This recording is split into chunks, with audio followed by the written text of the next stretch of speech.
Hi, everyone, and we are back now with my guests, Bea and Rodat, today. And in this panel, or the fireside chat rather, we want to talk about some of the questions that we get as the recruiters and some of the hot topics that we would like to discuss. But before we go into the discussion, I would like to give the floor to Bea and Rod to introduce yourself. Hi, thanks for inviting us. Maybe I can go first. I'm Bea. Hi, head of talent. So we're the company behind Angry Birds brand and other cool mobile games. Very shortly, I've previously worked at Unity and Seriously, so really love the gaming industry and also course. So those are my passions. But yeah, at this event, I'm here with 4 of my team members. So hope people will also visit our Rovio booth later. Awesome. Hi, everyone. My name is Rodard. You can call me Rod. This is much easier. I am here with Rebellion as a talent acquisition specialist. I've been working in gaming now around 4 years. Previously, I was at a gaming localization company. I do love all things games, as you can see from the cool posters behind me. And so I'm really happy to come today to give you some insight into how we recruit, what we look for, some of the best practices to kind of help drive your careers in the best direction possible. Yes. All right. Thank you. I have some questions, and the audience, I would like you to post the questions in the chat in the Q&A section. You can see it. So we'll try to cover as many as possible. But I prepared some of the questions that we also get these questions. I would like to jump to the first one and ask, because this has been like a debate. And the candidates also ask us, for you, for the company and you personally, apart from the resume, do you recommend people to use cover letters? Yes. Cover letters are a very good way to express your desire for a role, your interest in a role, and your specificity for that position. So particularly at mid and senior levels, where you may not have accrued as much experience, or where you may have accrued more experience than a junior or graduate, providing a cover letter is a very fantastic way to introduce yourself to a company, to present yourself, your skills, or highlight your notable achievements. So these can be a fantastic way to present yourself to a company. We know from research that typically talent teams, recruiters, hiring managers take on average 7, 8, 9 seconds to look at a CV. Maybe longer in the games industry, but cover letters are a fantastic way to obviously introduce yourself and welcome to yourself to hiring teams. So yeah, they are very necessary. Yeah, so yes and no. I'd say that usually the more junior the role is, if I may use that word, junior. So in a way, the requirements that are also listed in the job description are lower. So for example, we would probably have, for example, only 2 hard skills that we require. And the outcome might be that we have loads and loads of candidates who actually match the position. So kind of how do you then stand out as a candidate? So the next step could be to look into your interest and motivation and your potential. So cover letter is in a way a good way to fill in the gaps that you don't have in the CV, because it's not that possible to add, for example, describe your motivation in a CV. So if you feel that that a cover letter would fill in the gaps that you are not able to mention in a CV, for example, ability to learn, or why are you interested in this company, or for example, if you're interested in relocating, then maybe one sentence about why are you actually interested in relocating. So that tells a lot. Yeah, nice. Bear, you actually mentioned that like how to stand out, and I know that in our events, I mean, majority of the attendees are the juniors. The way it is like so. Actually, I would like to maybe touch on that, like. How do you stand out, maybe as a junior, if you want to get to the studio Yeah, in both studios? yeah, good point. Well, one thing that, especially when we have junior roles open, one thing that we're looking into is potential, and one way to approach potential is ability to learn, right? So we have a couple of things that we're of course ready to teach people. That's the purpose for having a junior role, that we don't expect the person to know everything exactly. So then showing ability to learn is something that you can show. For example, if you have a portfolio, or if you have a GitHub and that kind of evidence that you've tried to learn, and also for example, portfolio can describe a little bit. For example, let's say if your art style is really realistic versus if it's this like characteristics, this like drawing art about not so realistic things. So there's of course like a difference there. What else? Yeah. So yeah, in a nutshell, how you can stand out is to bring up your ability to learn. Depends a bit what the job description is. For example, if we're looking for a junior analyst, then one way to show potential could be to show your problem solving skills. And sometimes job descriptions, I hope not that many nowadays, but sometimes, for example, job descriptions might have we require good teamwork skills. And then candidates might say that, yes, of course, I have good teamwork skills. But then when thinking about still about the cover letter, then maybe you can there bring out that, okay, how does that show? So instead of, yes, I have good communication skills, how does it actually show? Yeah, I think there's some useful points of direction there. The points that I provide may not be relevant for all of the roles available in the games industry, but certainly for most. I think it's very important for junior and graduate level talent to, of course, build up a private portfolio. This is probably going to be the number one selling asset that they have when it comes to obviously presenting themselves to hiring teams. So build up your private portfolio, make sure that you're consistently working on the tech stacks that you're interested in working in professionally, and the skills that you're also willing to obviously present to an employer. Number two is obviously games, jams, events, and fairs. Make sure that you're visible in front of studios. Many of us, Rovio, Rebellion, will be at these events looking for junior level talent, looking for mid and senior level talent. So we want to reach out to speak to you, to know that, you know, you're available in the market, you've recently graduated, you're looking for work, what are the circumstances, what are your motivations? These are really important events to obviously attend. So we're glad to see so many here with us today on this talk. Number three, and probably a more niche tip I can give to grad and junior level talents, is listen to feedback. So if you have been unsuccessful in a particular position, make sure that you listen to the feedback that you've been provided and apply that to your next role. Okay, so these feedbacks are really going to help shape your career to be the most successful it possibly can.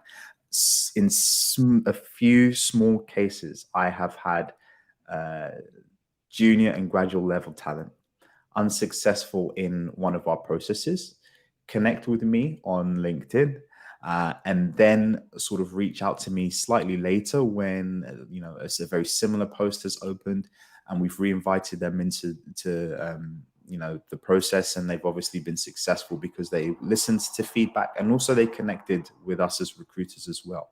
right? So if you're connecting with talent team on LinkedIn, you're visible on the channels through which we search for talent. This is also going to be really key for making sure that your profile stands out. Good. Great.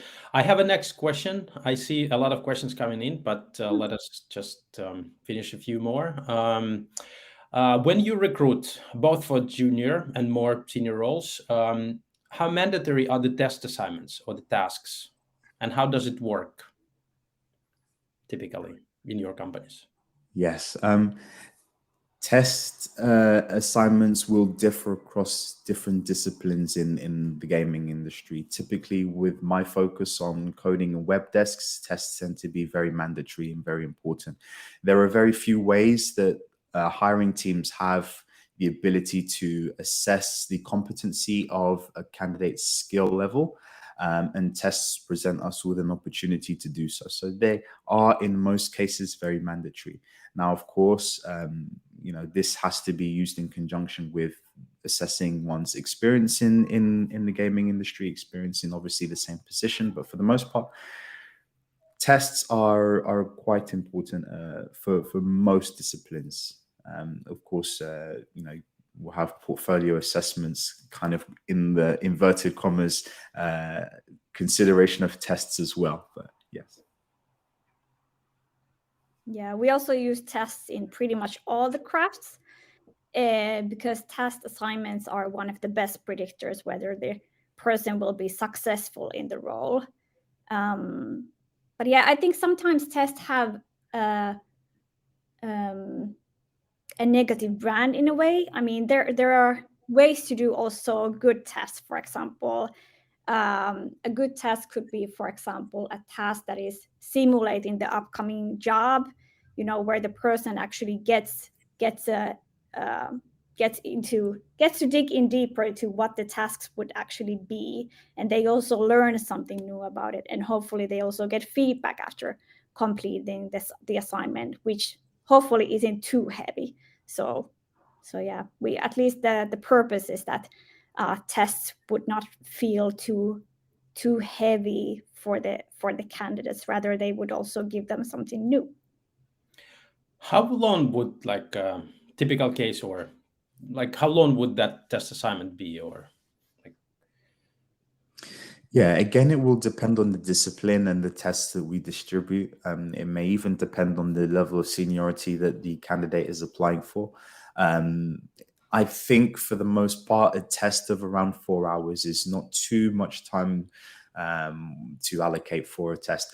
When we issue tests, what we want to do is we want to match, obviously, being able to assess your level of skill and being able to of course retain some hiring velocity as well. So what we don't want is a test that we distribute that forces a candidate to really dedicate a large chunk of their time and effort towards it. But what we do want is them to obviously demonstrate that they can do that. And they have the capacity to do that in a task. I think it's very common among programmers and developers and sort of everything in between to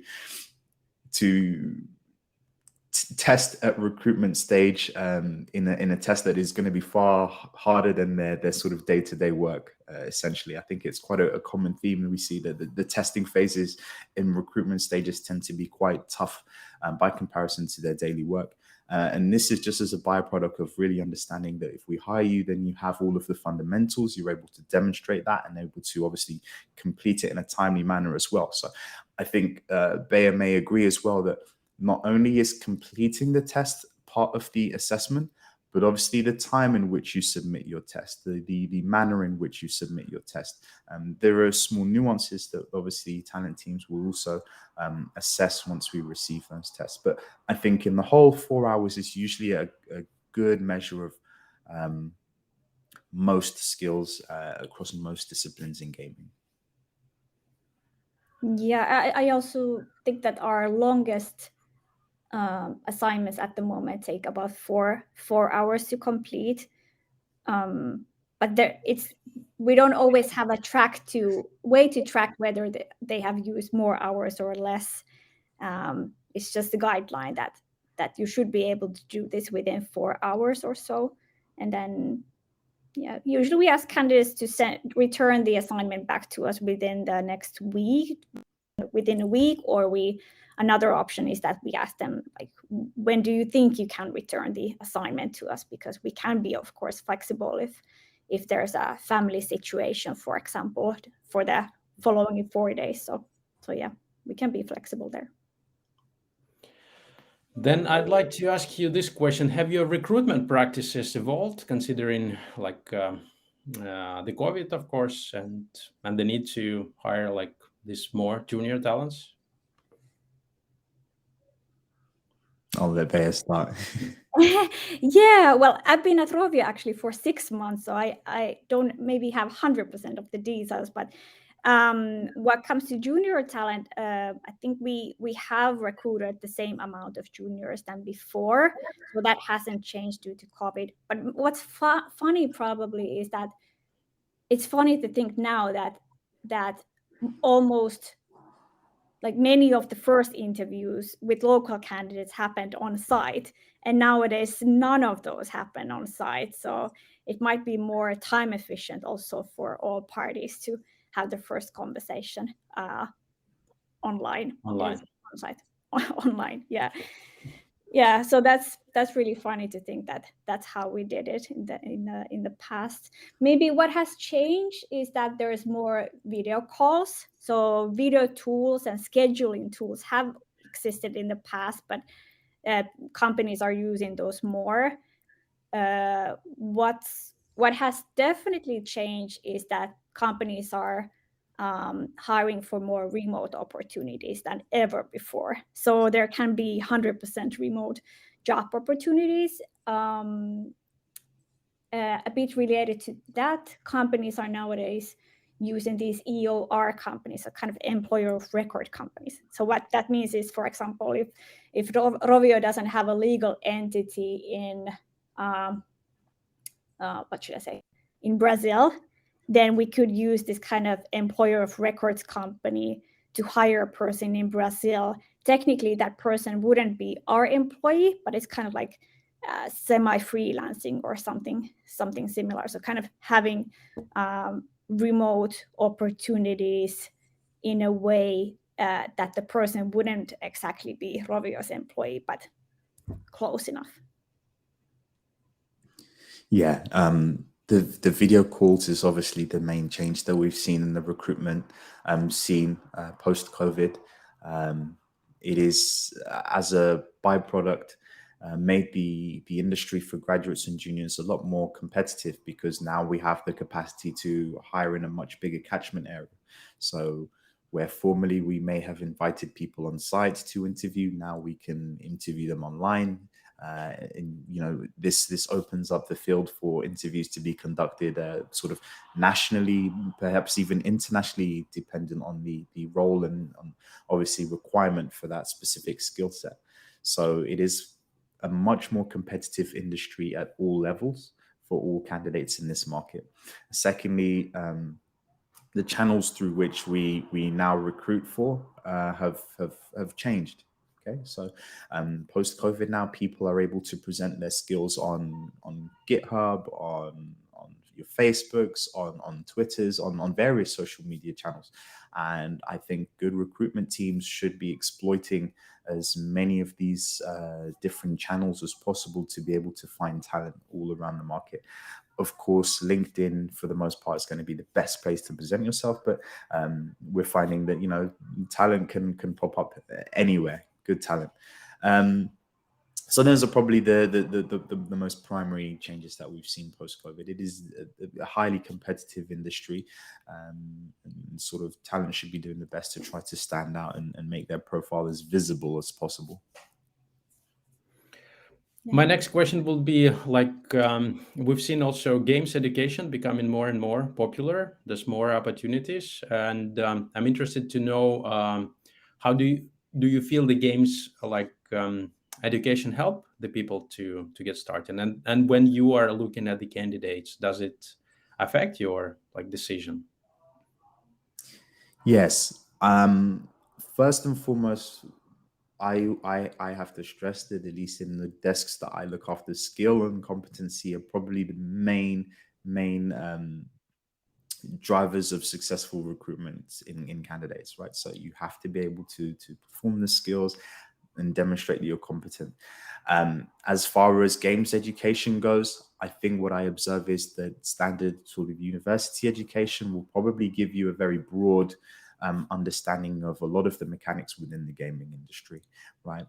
After that, experience is sort of professional experience is going to be the next best opportunity for you to acquire those skills and competency.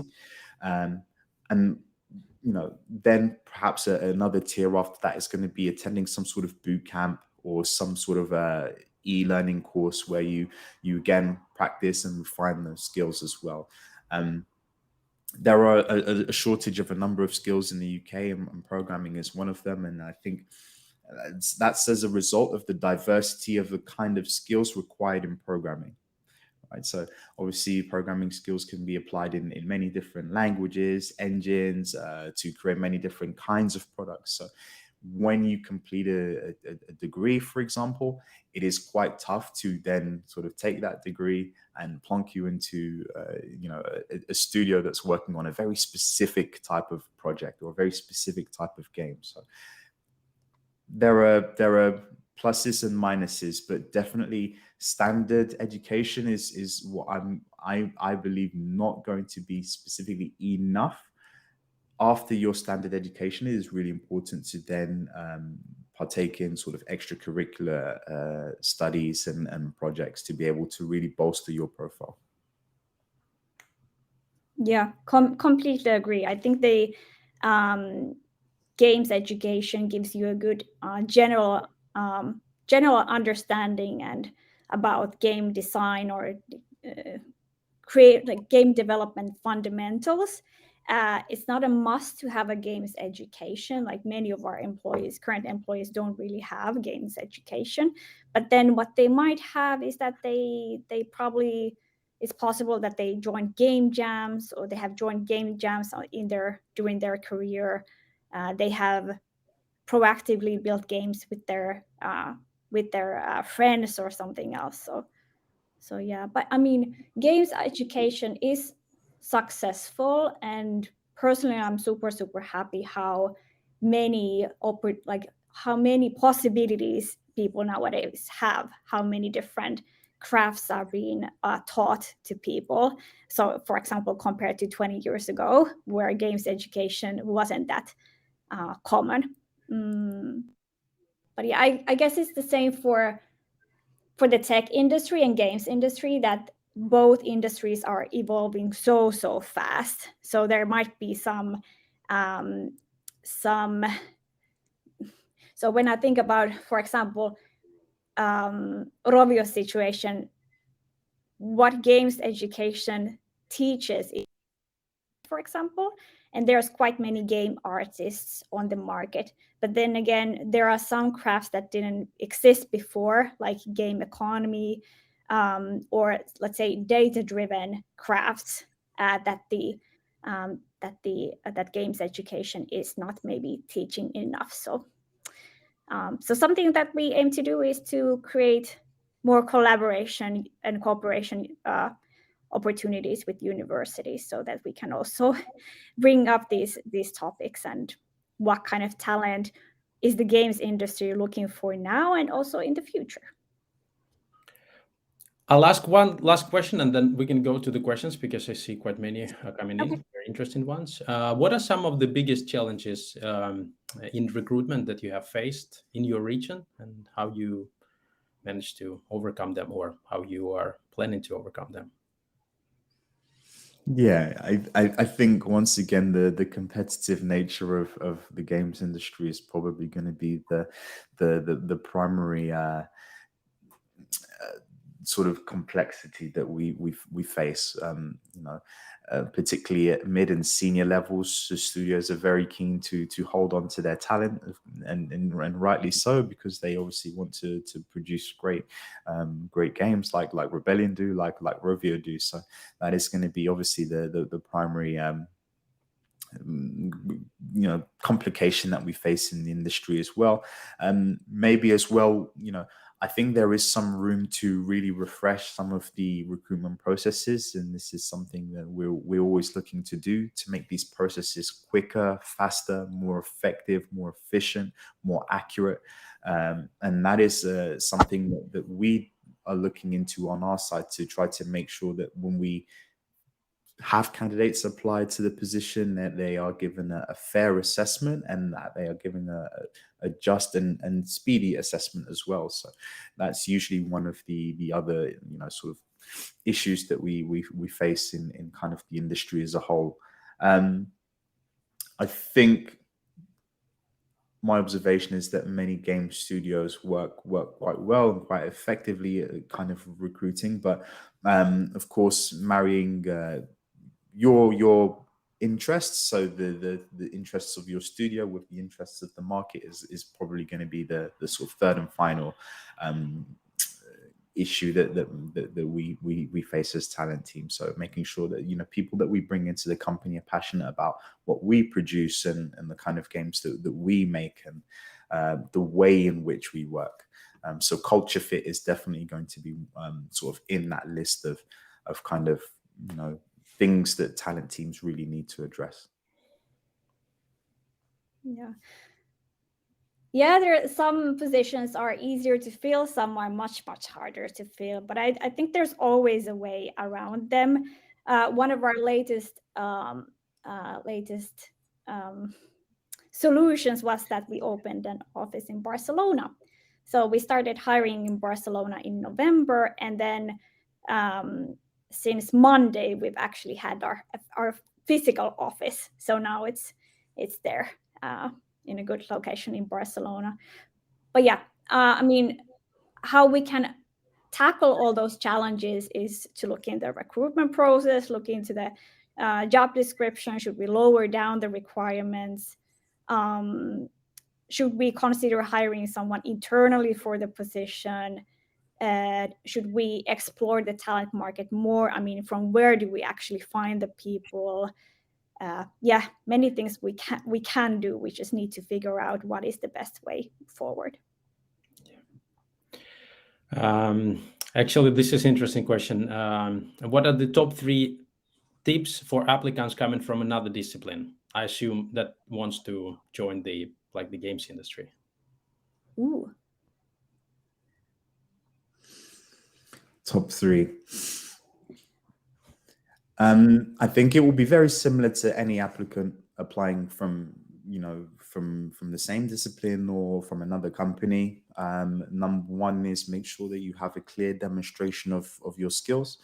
Make sure that you can articulate this as well in your communications with hiring teams. So it's one thing to possess the skill to be able to do the job, but it's another thing to be able to explain very clearly how you are suitable and how you are valuable to an employer, as somebody. So that would definitely be 1. Number 2, be very proactive in your searches. So make sure that you're seeking out opportunities. You're connecting with talent teams online in different spaces. You're connecting with professionals in that industry as well. And then number 3 is make sure that you're visible as well. Make sure your profile is visible and tailored to the discipline that you want to explore. Okay, so if you are an audio designer now looking to go into video editing, make sure that your profile has been tailored to that specific skill. And when we read it, it reads as video editor, not specifically as kind of audio design. So probably off the top of my head, three good tips for people that want to choose a new discipline.